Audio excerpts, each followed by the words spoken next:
Добър ден на всички! Днес съм решил да направя нещо малко по-екзотично за ядене.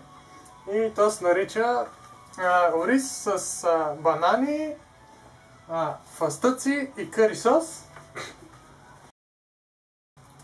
Ще започнем с оризът. Оризът естествено по рецептата трябва да се свари и после да се отцеди. 400 грама ориз. Аз разбира се няма да правя чак толкова много. Взимам една чашка. Ето тук си имам мирило. Края да видим колко ще излезе 200 грама ориз. Значи общо взето една пълна чаша. Така, добавяме оризът. I'm in a racing car, I am going fast. Трябва да го бъркам. I'm in a racing car, driving round the track. След като сте сварили ориза,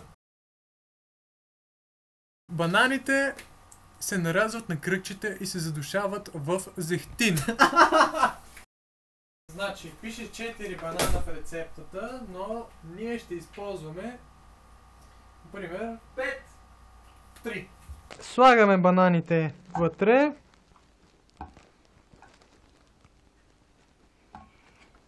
И сега, разбира се, трябва да сложим малко зехтин. Трябва да, разбира се, да бъркаме манджата. По рецептата след бананите се нарязват на кръгчета и се задушават. Заедно с фастъците, стафидите, целената и счукания чесън. Сипам фастъци, 100 грама.